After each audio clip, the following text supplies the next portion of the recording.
Welcome to Noisy Mind Podcast. Glad to be here. Today, we're diving deep into the current bird flu situation.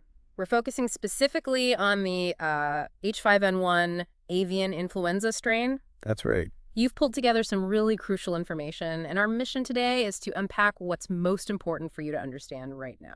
Things like the potential public health concern, what it means for the food industry. Exactly, and what the experts are actually saying about the possibility of a major outbreak of this bird flu in humans. We'll need to look at how this specific bird flu virus is spreading. Yeah, its impact on different animals. We're talking farm animals, wildlife. And the state of bird flu vaccine development, plus bird flu treatment options. And of course, the potential economic fallout from a widespread avian influenza outbreak. It's a lot to cover. It is. So let's start with the basics. This H5N1, it's not entirely new, is it? It's been around in different forms. No, not at all. A highly pathogenic version was first spotted way back in 1996 in birds in China. Right, 1996. And since then, migratory birds have really carried various bird flu subtypes all over the globe. Okay. But what's grabbed headlines more recently is a new subtype. It's called clade 2.3.4.4b. Clade 2.3.4.4b. Got it. That one showed up in North America back in 2022 and quickly spread into poultry, but also into, interestingly, various wild mammal species. And the really big shift, the thing that's got everyone talking now, is its appearance in dairy cows. Exactly. That same subtype, the 2.3.4.4b, it made the jump from birds to cows early in 2024. So the virus actually adapted. It seems so. And now we're seeing it in dairy herds across quite a few U.S. states. There's even, strong suspicion of bird flu transmission happening between the cows themselves. Cow to cow. How? Well, the fact that the same virus infecting birds is now in cows is significant in itself. They're watching the virus very closely in these cows. And the good news, for now.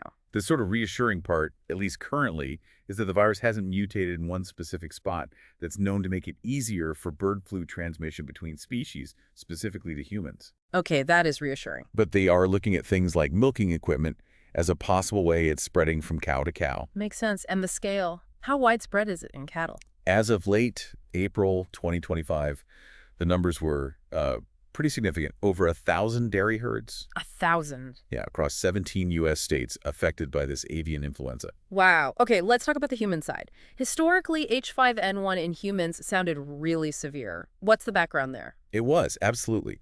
Before 2022, when different H5N1 subtypes infected people, the global fatality rate was shocking, around 50%. Very high. 50%, that's sobering. It is.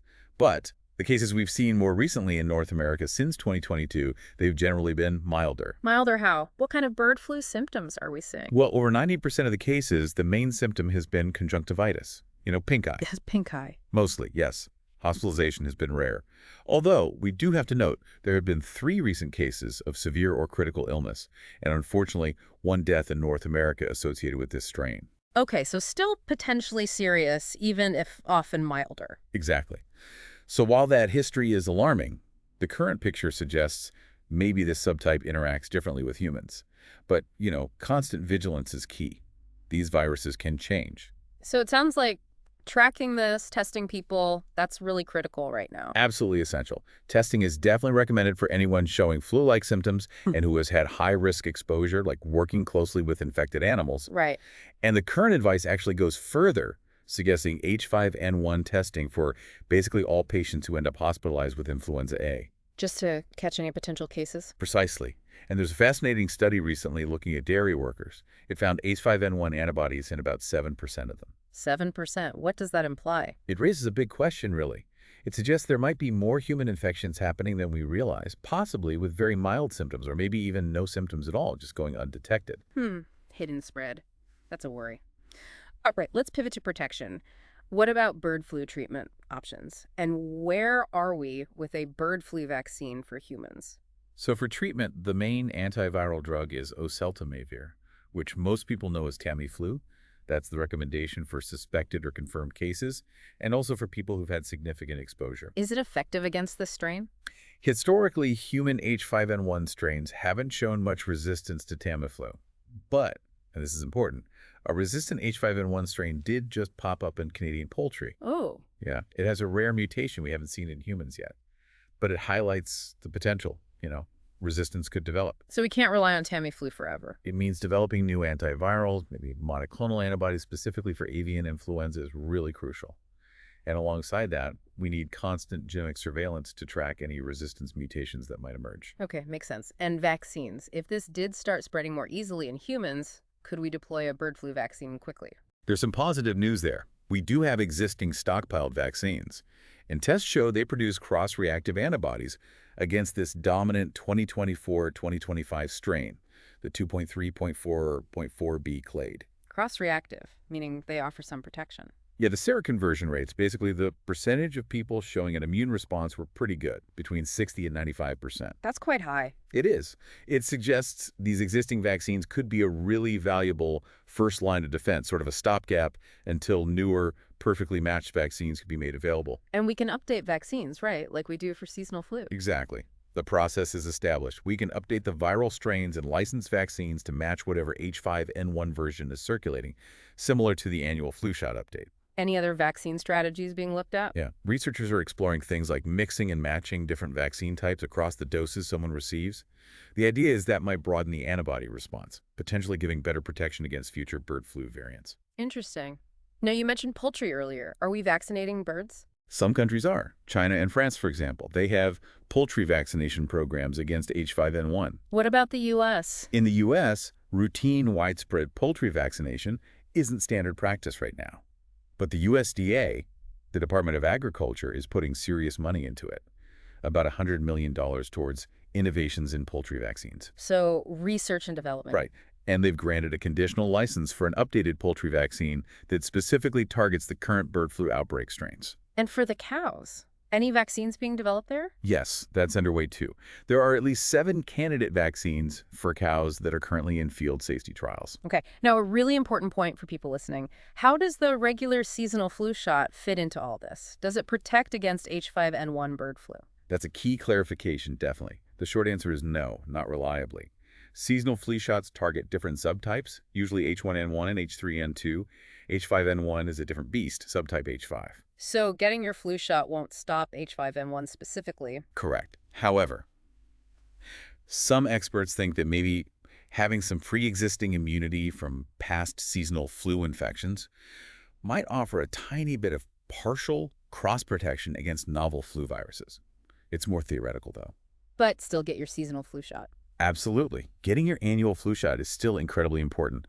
For one, it reduces the overall amount of respiratory illness going around, but critically, it lowers the risk of co-infection. Co-infection, meaning getting both seasonal flu and bird flu at the same time. Exactly. And that's a scenario we really want to avoid, because if both viruses are replicating in the same person, they could potentially swap genetic material. It's called reassortment. And that could create a new, worse virus. That's the concern, yes. Yeah. It could potentially lead to a novel virus strain that might be more dangerous or spread more easily. So seasonal flu vaccine, still very important. Okay, got it. This all brings us to the big question, the one probably on many listeners' minds. How worried should we be about H5N1 becoming a major human pandemic? What's the pandemic risk assessment? That's the million-dollar question, isn't it? And honestly, expert opinions do vary somewhat. Really? How much? Well, if you put it on a scale, say, 1 to 10, where 10 is maximum concern, the estimates I've seen range from around a 4 to 5 up to maybe a 6 or 7. That's quite a range. What drives the higher end of that concern? Several factors. The virus keeps changing, evolving. Its ability to jump into new species, like the cows, gives it more chances to pick up new tricks, new properties. More hosts, more opportunities to mutate. Exactly. And there's just this huge reservoir of the virus out there now across multiple species globally. That increases the odds.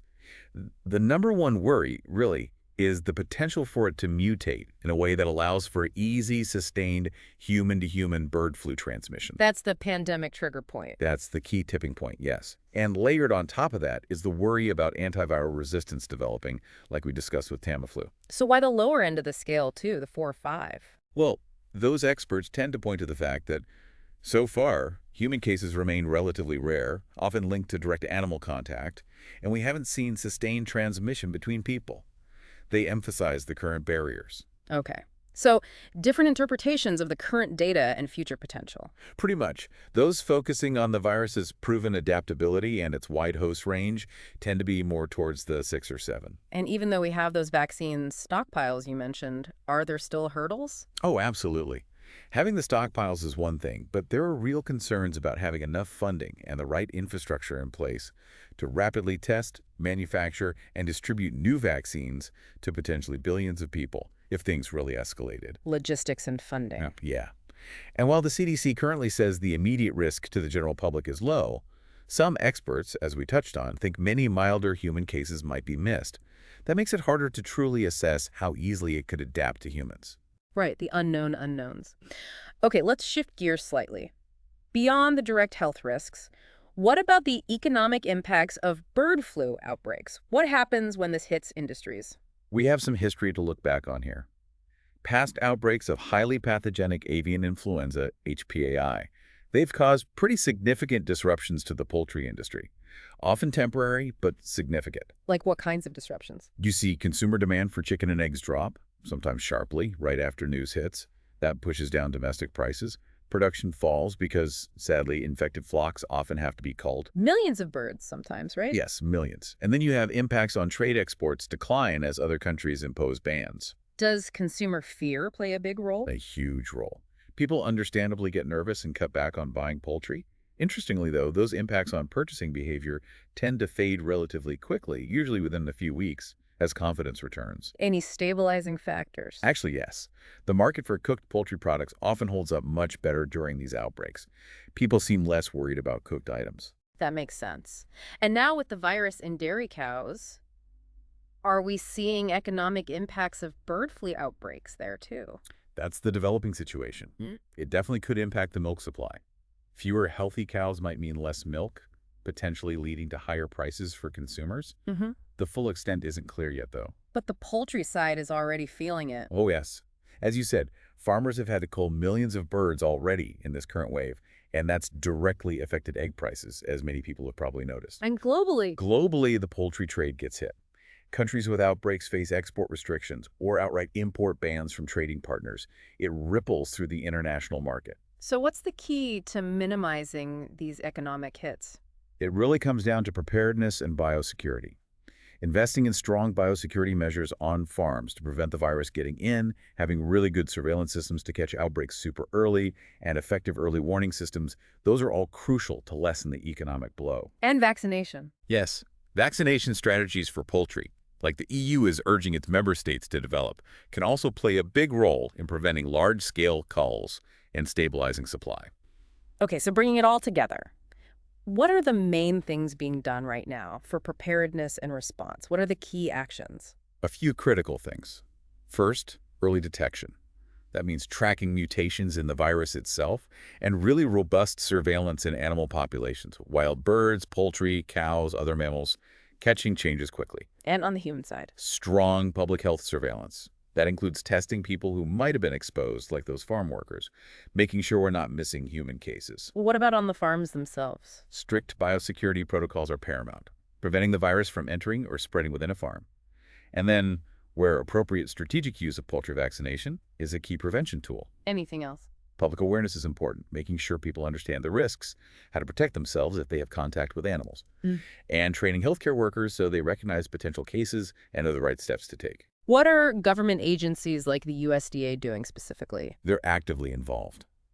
Expanding biosecurity assessments on farms, increasing the compensation for culled birds, which encourages farmers to report outbreaks quickly, and pouring resources into research. Research on better prevention, better therapeutics, and next-gen vaccines. Sounds comprehensive, but are there any critiques or concerns about the current response? There are some voices raising concerns, yes. One point is whether the U.S. response has been maybe too heavily focused just on chickens, potentially overlooking risks in other birds, or not reacting quickly enough to the spread in dairy cattle. A focus issue. Potentially. And there are also some worries out there that recent budget cuts or staff reductions in some key federal agencies might hinder how effective the overall response can be. Less capacity. Resource constraints. Right. And underlying all of this is the need for strong international collaboration. This isn't just one country's problem. Sharing information openly and working together globally is absolutely vital for containing a virus like H5N1. Okay, let's try to wrap this up and bring it back to you, our listener. It seems clear that while the CDC assesses the immediate risk to the general public is low right now, And that's important context. it is. But the ongoing spread of H5N1 in all these different animal populations and the fact that this virus can change and adapt, those are definitely significant concerns that experts are highlighting. You really see that in the range of pandemic risk assessment scores they give. Exactly. This whole situation really underscores how important it is to have strong surveillance, continued research into bird flu vaccines and bird flu treatments, and solid preparedness plans across both animal health and public health sectors. And it highlights how connected everything is, especially with our global food system. These outbreaks can have really broad economic impacts of bird flu outbreaks, beyond just the immediate health concerns. So we've gone through a lot of the information you provided, looking at the bird flu spread, the bird flu impact on humans, bird flu vaccine progress. We hope this deep dive has given you a clearer picture of the current H5N1 avian influenza landscape. It's complex, constantly evolving. It really is. And it leaves us all with a pretty fundamental question, doesn't it? How can we, as individuals and communities, stay informed about these potential public health challenges and actively support the efforts going into prevention and preparedness? That's something for everyone to think about. Indeed. If you found this in-depth exploration of the H5N1 bird flu situation informative, please do consider subscribing to the Noisy Mind channel. We do more deep dives like this into complex topics. And share this with anyone you think might find it valuable, understanding the current risks, the responses to avian influenza. Yeah, give us a like if you found it helpful. It helps other people discover this content on the evolving bird flu situation, its potential pandemic risk assessment, and those economic impacts of bird flu outbreaks we discussed.